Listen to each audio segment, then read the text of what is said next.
Henk, we staan hier in de brandweerkazerne van Joure. Volgens mij was het eind januari van dit jaar dat ik hier voor het laatst geweest ben om een heleboel koninklijke onderscheidingen uit te reiken. Daarna kwam corona en jij bent een paar maanden geleden midden in die coronacrisis hier begonnen.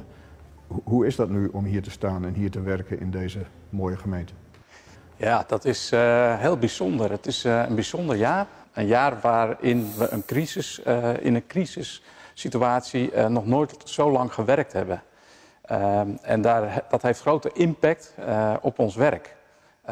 Ook op de vrijwilligheid, op de mensen, hoe we daarin omgaan met elkaar.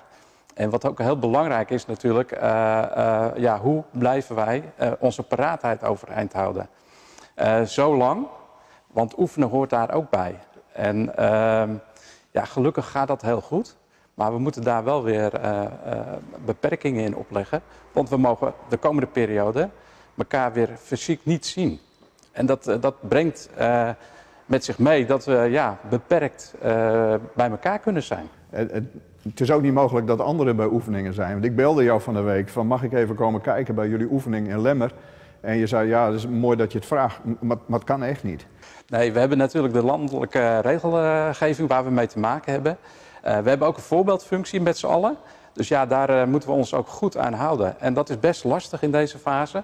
Want oefenen, ja, dat is wel onze core business. Maar ja, in kleine clubjes. Ja. Dus daar hebben we wel mee te maken. En desondanks blijft het mogelijk om paraat te zijn. En ik denk dat dat een heel groot compliment waard is aan al die vrijwilligers op al die posten die we hier ook in onze gemeente hebben. Hoe lukt het je om toch de mensen gemotiveerd te houden?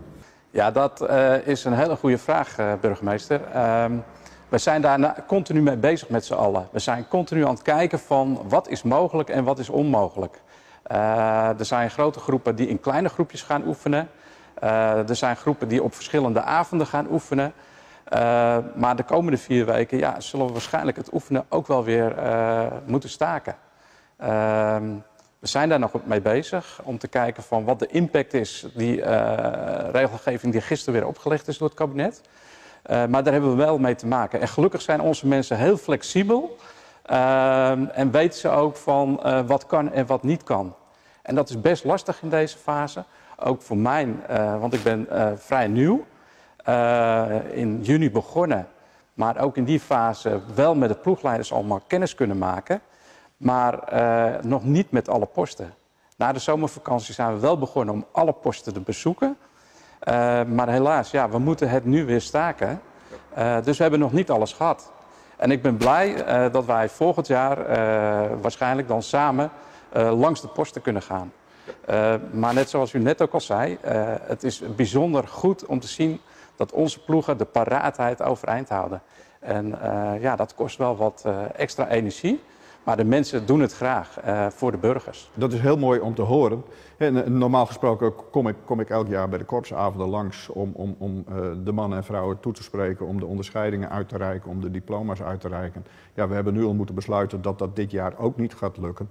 Maar ik wil wel ook van deze mogelijkheid gebruik maken om al onze brandweervrijwilligers te complimenteren met het werk wat ze ook dit jaar weer hebben gedaan. We hebben met z'n allen in de coronacrisis gemerkt dat we het in dit land voor een heel groot deel moeten hebben van hulpverleners. En of dat nou de mannen en vrouwen op de ambulances zijn, in de ziekenhuizen, de politiemensen, onze BOA's of de brandweervrijwilligers. Onze samenleving staat en valt met dat soort mensen die zich dag in dag uit voor ons inzetten. En dat is een heel groot compliment waard. En ik hoop dat je dat compliment ook bij de bezoeken die je dan misschien nog wel kunt brengen hier en daar ook namens mij wilt overbrengen, voor zover het via het scherm al niet is overgekomen. Dus heel veel succes de komende tijd daarmee. Ja, dank u wel, burgemeester. Ik ga dat zeker doen. Ik weet ook zeker dat de collega's dat heel erg waarderen. Dat merken we ook altijd. Als u aanwezig bent, dat is heel fijn. Ik wil eigenlijk dan ook toch nog wel even afsluitend tegen de collega's zeggen: let goed op elkaar, heb respect voor elkaar en zorg goed voor elkaar. Dan houden we samen de paraatheid overeind.